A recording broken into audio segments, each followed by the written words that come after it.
नमस्कार दोस्तों, आज के वीडियो में हम डिस्कस करेंगे कंप्रेशन मोल्डिंग के बारे में। तो कंप्रेशन मोल्डिंग के वेरियस कंपोनेंट्स कौन-कौन से होते हैं और किस प्रकार वर्क करते हैं, उसके बारे में डिटेल से डिस्कस करेंगे। As the name indicate, compression moulding वो मोल्डिंग प्रोसेस जिसमें वेरियस मोल्डेड पार्ट्स बनते हैं बाय यूजिंग कंप्रेशन या बाय यूजिंग प्रेशर, या और वर्ड में बात करें तो by using squeezing action, means किसी चीज को बीच में दबा के, तो उसको प्रोसेस को हम बोलेंगे compression moulding process. Compression moulding जो प्रोसेस है, इसके अंदर मोस्टली थर्मोसेटिंग प्लास्टिक यूज किया जाता है। मींस इस प्रोसेस की सहायता से जो पार्ट्स बनते हैं वो मोस्टली थर्मोसेटिंग प्लास्टिक के पार्ट्स बनते हैं।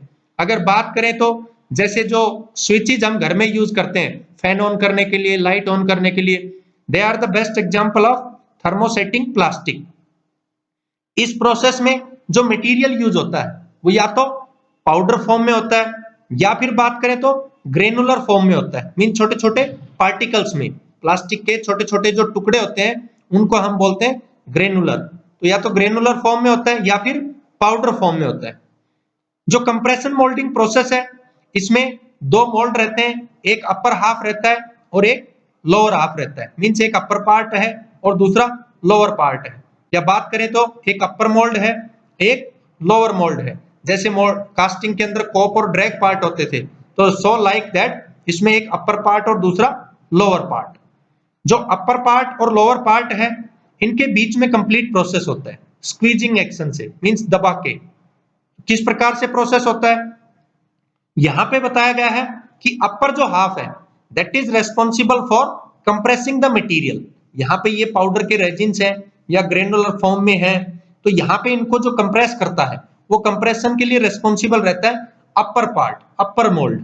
ये यहां से नीचे आता है और इसको प्रेस करता है, दबाता है, मेल्ट करता है with the help of this heater और इस कंप्लीट केविटी में फिल करता है ताकि फाइनल प्रोडक्ट बनाया जा सके।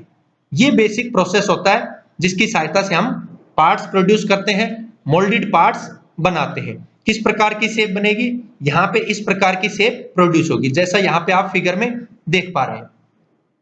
कंप्रेशन के बाद में जो कंप्रेशन कर चुका होगा ये यहाँ पे, तो इसके बाद मटेरियल सॉलिडिफाई होता है और अपर जो हाफ है उसको वापस रिटर्न किया जाता है। मींस वापस इसको अपनी ओरिजिनल पोजीशन जैसा अभी है इस पे लाया जाता है और इसके बाद यहाँ से जो पार्ट है उसको इजेक्ट किया जाता है।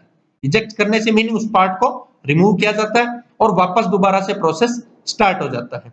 इसके लिए इजेक्टर पिंच का यूज किया जाता है पार्ट्स को रिमूव करने के लिए।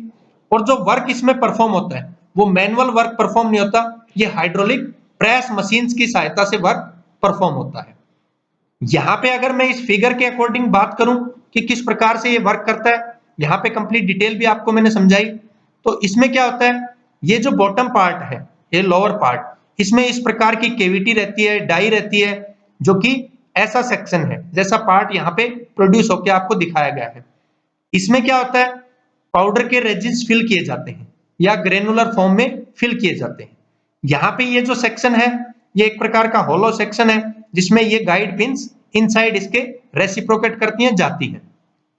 वो कब रेसिप्रोकेट करेंगे, जब हम इसके ऊपर इसको लेकर आएंगे, रखेंगे। ड्यूरिंग ऑपरेशन, जब ऑपरेशन हमें परफॉर्म करना होता है तो इसके ऊपर जो फोर्स लगता है वो यहाँ पे प्लंजर की सहायता से लगता है। इसको नीचे लाया जाता है, नीचे लाया जाएगा तो यहाँ पे स्क्वीजिंग एक्शन होगा, दोनों दबेंगे।